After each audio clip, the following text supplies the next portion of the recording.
Salut les 7e! Lorsque j'ai fait ma vidéo sur Hiram Edson, j'ai cherché à obtenir pas mal de documentation originale. Et je suis tombé sur un site super intéressant que je voulais vous présenter, il s'agit de l'Adventist Digital Library. Vous trouverez le lien en description. C'est une base de données de documents originaux, scannés, à consulter en ligne. Une mine d'or pour la recherche historique. Et dans cette base de données, j'ai trouvé un carnet de notes qui appartenait à Hiram Edson. Et dans ce carnet, il y avait une liste de 20 raisons de garder le 7e jour de la semaine plutôt que le premier jour. C'est vraiment un trésor, alors je voulais partager ces 20 raisons avec vous. Mais juste avant ça, une toute petite parenthèse historique. Ce document est issu d'une association qui n'existe plus aujourd'hui, qui s'appelle American Sabbath Tract Society, ou en français, la Société américaine de publication sur le sabbat. C'est une association qui appartenait, ou disons qui était gérée par ceux qu'on appelle les baptistes du 7e jour. Alors pourquoi est-ce qu'une brochure des baptistes du 7e jour se trouve dans un calepin d'un adventiste du 7e jour ? Eh bien parce qu'en fait ce sont les baptistes du 7e jour qui ont converti les adventistes au sabbat. Enfin, disons plutôt que c'est un membre, ou une membre plus précisément, des baptistes du 7e jour qui a introduit la notion du sabbat auprès des adventistes après la déception de 1844. Elle s'appelle Rachel Oaks et peut-être qu'un jour je ferai une vidéo sur elle. Mais c'est elle là que l'on voit dans le film Dites-le au monde qui importune un petit peu tout le monde avec ses histoires de sabbat. Car en fait c'est la littérature des baptistes du 7e jour qui a d'abord convaincu nos pionniers avant que les adventistes du 7e jour se mettent eux-mêmes à produire leur propre littérature sur le sujet, notamment Joseph Bates ou John Andrews, mais j'aurai l'occasion d'y revenir. Et c'est d'ailleurs ce que démontre cette petite brochure présente dans le calepin de Hiram Edson. Alors très rapidement, c'est quoi les baptistes du 7e jour? Le baptisme est né aux Pays-Bas en 1609 par un Anglais qui était en exil là-bas, qui s'appelle John Smith. Mais le baptisme du 7e jour est né en 1651. C'est pas très longtemps après non plus. Il est né à Londres, dans l'église de Mill Yard. Aujourd'hui, cette église est encore active et c'est donc la plus ancienne église baptiste toujours en activité. En 1665, les baptistes du 7e jour débarquent aux États-Unis. Autant dire qu'ils étaient là quand même depuis le début. En gros, c'est simple, les baptistes du 7e jour, c'est des baptistes qui ont décidé d'accorder de l'importance au samedi comme 7e jour de la semaine et donc jour d'adoration, jour de culte, jour de repos. Les baptistes, c'est quoi? C'est des évangéliques qui revendiquent un baptême par immersion en opposition au baptême par aspersion. Selon certains, l'origine des baptistes remonterait aux anabaptistes d'Allemagne qui ont été persécutés par Luther. Oui, alors je sais, c'est un énorme raccourci, mais si tu veux plus de détails sur les anabaptistes, les baptistes et le lien avec les adventistes, tu me le mets en commentaire, je te fais une vidéo là-dessus. Parce qu'en fait, il faut savoir que les adventistes francophones, eux aussi, sont issus des milieux anabaptistes suisses. Les commentaires, c'est par ici. Bref, ce qui est intéressant de noter aussi, c'est que lorsque l'adventiste John Nanton Lamberoff est arrivé en Angleterre pour justement évangéliser ce pays et transmettre le message adventiste, les baptistes du 7e jour ont été très séduits par le message et ont commencé à décroître dans ce pays. Tout ça pour dire que les baptistes du 7e jour ont apporté beaucoup, malgré eux, aux adventistes du 7e jour. Notamment toute la littérature et l'argumentation autour de la défense de l'observation du sabbat. En voici donc un extrait. Argument numéro 1. Parce que le 7e jour a été béni et sanctifié pour devenir le sabbat, par Dieu, tout de suite après la création du monde, comme un mémorial perpétuel de cette œuvre merveilleuse et de son propre repos. Et il est désormais plus que jamais nécessaire pour l'homme de se souvenir de l'œuvre créatrice de Dieu et de profiter d'un repos hebdomadaire. Sans commentaire. Parce qu'il y a des preuves que le 7e jour a été observé d'Adam à Moïse par Noé, Jacob, Joseph et Job. Alors là, petit commentaire, vous le voyez dans l'extrait, il y a plusieurs versets qui sont donnés. En fait, c'est principalement parce qu'on y trouve le terme 7e jour. Ça fait pas directement référence au sabbat, mais ça suggère le comptage hebdomadaire en 7 jours et donc l'importance du 7e jour. Par contre, on va trouver la référence de Job, chapitre 2, verset 3, qui dit « L'Éternel dit à Satan, as-tu remarqué mon serviteur Job? Il n'y a personne comme lui sur la terre. C'est un homme intègre et droit, craignant Dieu, et se détournant du mal. Il demeure ferme dans son intégrité, et tu m'excites à le perdre sans motif. » Il doit y avoir une erreur là. Bon, moi je l'aurais pas mis en deuxième position, cet argument. Argument numéro 3. Parce que le 7e jour fait nécessairement partie du 4e commandement donné au mont Sinaï, gravé par le doigt de Dieu, incorporé aux 9 autres préceptes du décalogue, qui sont eux naturellement admis comme moraux et considérés comme éternellement obligatoires. Ah voilà, ça c'est un argument. Argument numéro 4. Parce que l'Ancien Testament abonde de déclarations des bénédictions de Dieu répandues sur ceux qui gardent comme sacré le 7e jour, et de déclarations de vengeance pour ceux qui le profanent. Bim! Argument numéro 5. Parce que notre Seigneur Jésus-Christ a mis en pratique les attentes de la loi dans toute sa plénitude, disant même, concernant le code de loi auquel le 7e jour appartient, que le ciel et la terre ne passeront pas, il ne disparaîtra pas de la loi un seul iota ou un seul trait de lettre, jusqu'à ce que tout soit arrivé. Et parce qu'il a toujours gardé le 7e jour en nous laissant, sans aucun doute, un exemple à suivre. Argument numéro 6. Parce que des saintes femmes qui sont allées à la rencontre de Jésus à sa mort et son inhumation, il est expressément dit qu'elles se sont reposées le sabbat, selon la loi, et parce que si l'on considère que le récit enregistre immédiatement l'apparition de Jésus-Christ, le matin du premier jour de la semaine, il n'est dit nulle part ailleurs un mot sur un changement de sabbat ou sur l'observation sabbatique du premier jour de la semaine. Ah ça c'est un petit peu l'épine dans le pied des catholiques. Car on dit toujours qu'il faut observer le dimanche parce que Jésus-Christ est lui-même ressuscité le dimanche, le premier jour de la semaine. Oui, mais il n'est nulle part écrit que parce que Jésus est ressuscité ce jour-là, alors le sabbat passe au dimanche ou que d'un coup ce jour devient un jour d'adoration, de repos, etc. Argument numéro 7. Parce que les apôtres de notre Seigneur ont constamment gardé le 7e jour, ce dont on a de nombreuses preuves dans les livres des Actes. Et il est dit de Paul que c'était sa tradition d'aller régulièrement dans les synagogues le jour du sabbat. Voir notamment Luc chapitre 14 verset 16 et Actes 18 verset 2 ou encore Actes 13 verset 14, 42, 44 et Actes 16 verset 13. Argument numéro 8. Parce que Jésus, annonçant la destruction de Jérusalem, a recommandé à ses disciples de prier pour que le voyage ne se déroule pas un jour de sabbat, et de fait que cet événement, la destruction de Jérusalem, a eu lieu 40 ans après la résurrection de Jésus, ce qui implique que ce même jour devait être observé par les disciples. J'ajouterais même que la rédaction des évangiles a eu lieu longtemps après la résurrection de Jésus, voire même peut-être longtemps après la destruction de Jérusalem. Dans ce cas, pourquoi est-ce que les rédacteurs, les disciples, ont décidé de garder cette expression du sabbat, si finalement déjà à leur époque, ils le gardaient plus? C'est complètement confusiogène. Argument numéro 9. Parce qu'il n'y a aucun autre jour appelé du nom de sabbat dans les Écritures saintes que le 7e jour, et parce que lorsque le premier jour de la semaine est mentionné dans le Nouveau Testament, c'est toujours clairement pour le distinguer du sabbat. Alors là, pour mieux comprendre cet argument et d'autres qui vont suivre, il faut bien se souvenir que pour plusieurs évangéliques, notamment nord-américains, le Christian Sabbath, le sabbat des chrétiens, c'est le dimanche. Eux, ils considèrent qu'ils gardent toujours le sabbat, puisqu'ils gardent le dimanche. Ici, l'argument dit qu'il n'est nulle part dit qu'un autre jour que le samedi est appelé sabbat. Alors bon, si tu connais un petit peu ta Bible, tu sais que c'est pas tout à fait exact. Parce qu'en fait, notamment lors des fêtes, il y a plusieurs jours qui sont dits considérés comme des sabbats. Alors, ils sont pas appelés sabbat, on nous dit pas que c'est un sabbat, mais on dit qu'on doit vivre ce jour-là comme on vivrait un sabbat. Argument numéro 10.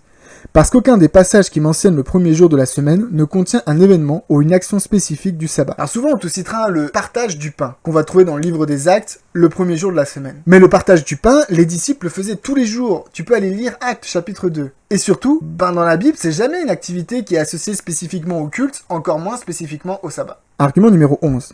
Parce que lorsque Dieu a précisément mis sa loi par écrit, il a fait répéter ses préceptes à travers les livres prophétiques et a laissé tellement de témoignages et d'exemples du 7e jour dans les registres sacrés que c'est impensable du supposer qu'il aurait voulu abroger ou changer le plus petit article, d'autant plus sans que cela ne soit enregistré dans les mots de notre Sauveur Jésus ou de ses apôtres dans les écrits du Nouveau Testament. Donc là, on entre dans une argumentation de la logique. Avant ça, on était plutôt sur la liste des passages bibliques qui mentionnent le 7e jour. Mais là, on fait remarquer l'incohérence de l'observation du dimanche. Argument numéro 12.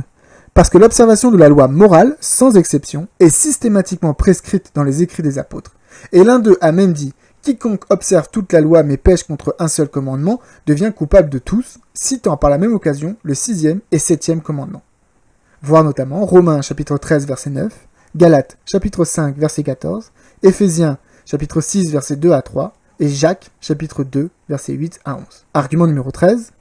Parce que l'observation religieuse du 7e jour de la semaine, comme celui du sabbat, a été constamment pratiquée par les chrétiens primitifs pendant 3 à 400 ans au moins, et parce que, alors que le sabbat a été abandonné petit à petit, le rejet du sabbat a été encouragé par ceux qui ont corrompu le christianisme qui, au même moment, est devenu idolâtre. Et donc, le 2e commandement en fait, et le 4e commandement en effet, ont été abolis par un clergé ignorant, superstitieux et tyrannique. Bim bam boum. Celui-là, je l'aime bien. Parce que finalement, ce qu'il veut dire, c'est que ceux qui refusent le sabbat aujourd'hui sont en train de donner raison à l'histoire. L'histoire qui a fait de christianisme ce qu'il est devenu pendant le Moyen-Âge. Quelque part, rejeter le sabbat, c'est se rendre complice des déviances du christianisme de cette époque. Et on parle notamment d'idolâtrie. Argument numéro 14.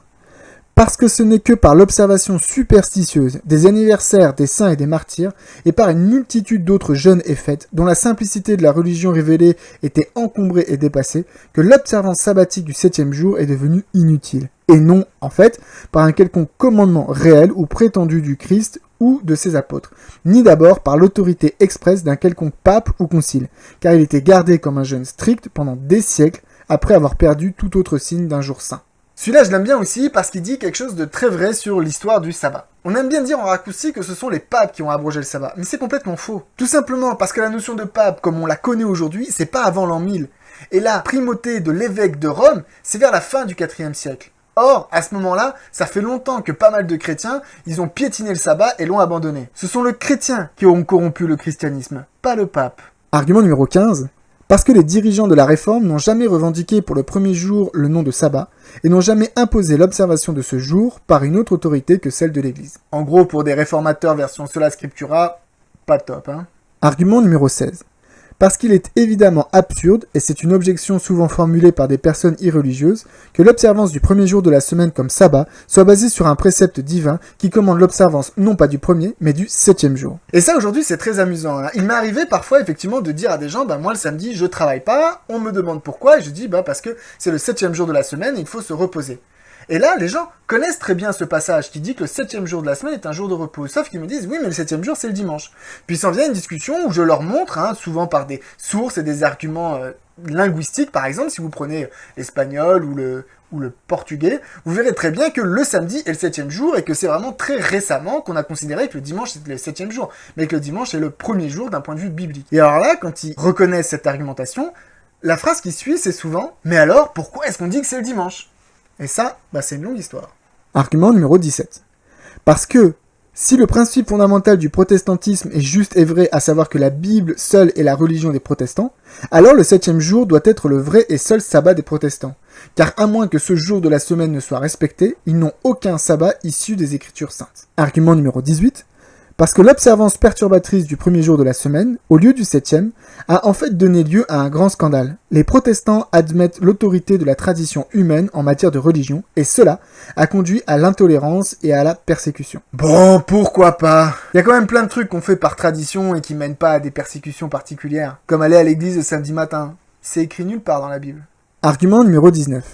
Parce que l'observance du premier jour et la négligence du 7e, ayant été adoptées en partie au mépris des Juifs, ont toujours été un fardeau pour eux et ont constitué un obstacle à leur réception du christianisme, ce qui devrait être supprimé. Ça, c'est un argument intéressant, mais bon, en même temps, j'ai pas connaissance d'une proportion importante de familles juives au sein des adventistes du 7e jour.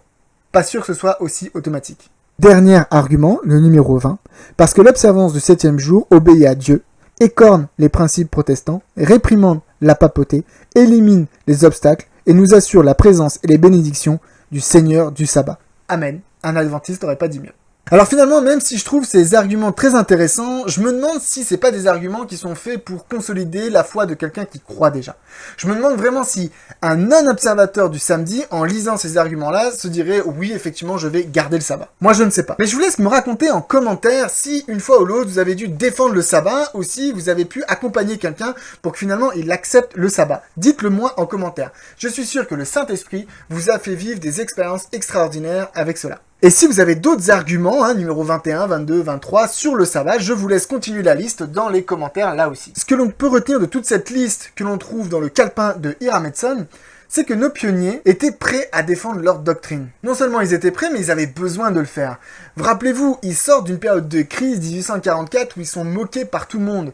Et là, ils se retrouvent à avoir besoin de défendre leur foi, certes sur des questions comme le sanctuaire, mais sur le sabbat aussi, qui va rapidement devenir un des piliers de la foi adventiste. Et on imagine le Hiram Edson toujours prêt à chaque occasion à défendre le sabbat, qui a son calepin avec lui, et si on lui donne des objections, bim, peut répondre tout de suite avec une vingtaine d'arguments. C'est une leçon pour nous, Est-ce que nous sommes aussi prêts que Hiram Edson et les autres pionniers à défendre notre doctrine ? Et d'ailleurs, est-ce que nous étudions suffisamment notre doctrine pour être sûrs de ce en quoi on croit ? Ou est-ce qu'on y croit parce qu'un prédicateur un jour l'a dit, ou pire, parce que papa et maman m'ont dit que c'est ça qu'il fallait croire ? Je pense que ça nous invite, ces 20 arguments, à les approfondir, à les regarder, à aller étudier les textes qui vont avec, et je vous invite vraiment à le faire là où vous êtes, seul ou en groupe. D'ailleurs, si vous connaissez des gens qui commencent à s'intéresser au sabbat, peut-être vous pourrez leur partager cette vidéo avec ces arguments et discuter avec eux ce qu'ils en pensent. Si vous voulez une autre discussion sur le thème du sabbat, je vous invite à aller voir cette vidéo que vous trouvez sur mon autre chaîne, où j'essaye d'aborder plusieurs objections assez récurrentes sur la question du sabbat. Voilà, je vous remercie d'avoir regardé cette vidéo. Je voulais aussi, à travers cette vidéo, vous annoncer que Salut les 7e, c'est une chaîne sur l'histoire adventiste, mais c'est aussi une chaîne sur les doctrines adventistes.